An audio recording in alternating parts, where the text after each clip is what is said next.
അങ്ങനെ ദേവരന്റെ release trailer ഇറങ്ങിയിട്ടുണ്ട്, കണ്ടു നോക്കാം. NTRന്റെ അഴിഞ്ഞാട്ടം തന്നെ പറയേണ്ടി വരും. എന്തായാലും അനിരുദ്ധിന്റെ ബീജമും കൂടിയല്ലേ. അപ്പം ദേവരന്റെ റിലീസ് ട്രെയിലർ ഞാൻ റിയാക്ഷൻ ചെയ്യാൻ പോവുകയാണ്. ഞാനിപ്പോൾ ഒരു ദേവരയാണ് ഈ ട്രെയിലർ റിയാക്ഷൻ ചെയ്യുന്നവരെ. അപ്പം എന്തായാലും നമുക്ക് ട്രെയിലർ ഒന്ന് കണ്ടു നോക്കാം. Release trailer.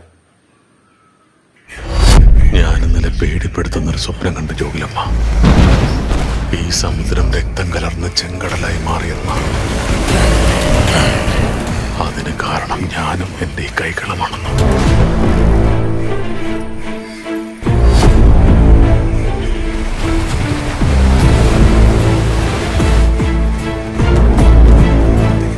ഭയമില്ലാതാക്കാൻ ദൈവത്തിന്റെ കഥ കേൾക്കാറില്ലേ? എന്നാൽ ഭയം എന്തെന്ന് മനസ്സിലാക്കണമെങ്കിൽ ദേവരയുടെ കഥ കേൾക്കണം.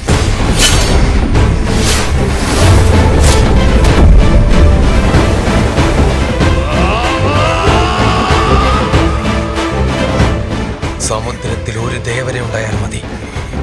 ഇനി ഒരു ദേവരയും മലയിലുണ്ടാക്കിയാൽ നിനക്കത് ഗുണം ചെയ്യില്ല ബൈറ.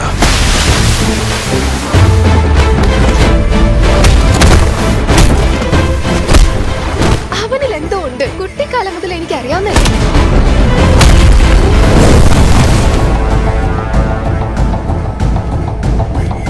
വരാനിരിക്കുന്നത് പരീക്ഷണ കാലമാണ് ദേവര. എല്ലാവരെയും വിശ്വസിക്കുന്നത് നല്ലതല്ലെന്ന് തോന്നുന്നു. ദേവര പറയുന്നത് അത് പാലിക്കാനാ.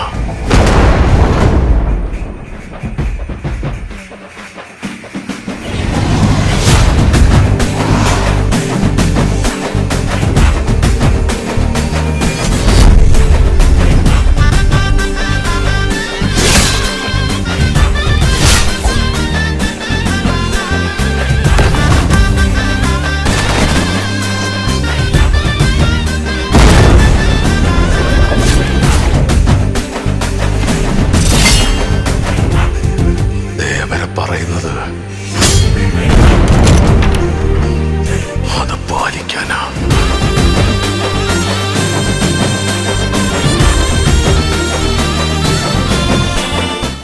അങ്ങനെ ദേവര ട്രെയിലർ റിലീസ് ഡേറ്റ് ട്രെയിലറാണ് ഇപ്പൊ ഇറങ്ങിയിരിക്കുന്നത്. അപ്പൊ വേറെ ലെവല് ട്രെയിലർ തന്നെയാണ്.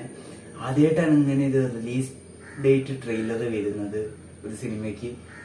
NTRന്റെ ഒരു വിളയാട്ടായിരിക്കും സെപ്റ്റംബർ 27. ഈ പടത്തിന് വേണ്ടി അത്രയും വെയിറ്റിംഗ് ആണ്. പിന്നെ അതുമല്ല SS രാജമൗലി ഡയറക്ഷൻ, പിന്നെ നമ്മൾ അനിരുദ്ധിന്റെ ബീജം, തിയേറ്ററൊക്കെ ഗൂസ് ബംസ് ആയിരിക്കും. NTR ഒരു വിളയാട്ടം തന്നെ ആയിരിക്കും. തെലുങ്കിന് ഇഷ്ടപ്പെട്ട ഒരു നടനും കൂടിയാണ് അല്ലു അർജുന് ശേഷം. ഇതെല്ലാം അടിപൊളി എന്ന് പറയാം. ഇനി നമ്മൾ ഈ പടം കണ്ടിട്ട് അതിന്റെ റിവ്യൂ ഇപ്പൊ എന്തായാലും 27 നമുക്ക് അടിച്ചു പൊളിക്കാം ദേവര സിനിമയ്ക്ക് വേണ്ടി. മറ്റൊരു വീഡിയോ ആയിട്ട് ഞാൻ വീണ്ടും വരികയായിരിക്കും. ബൈ.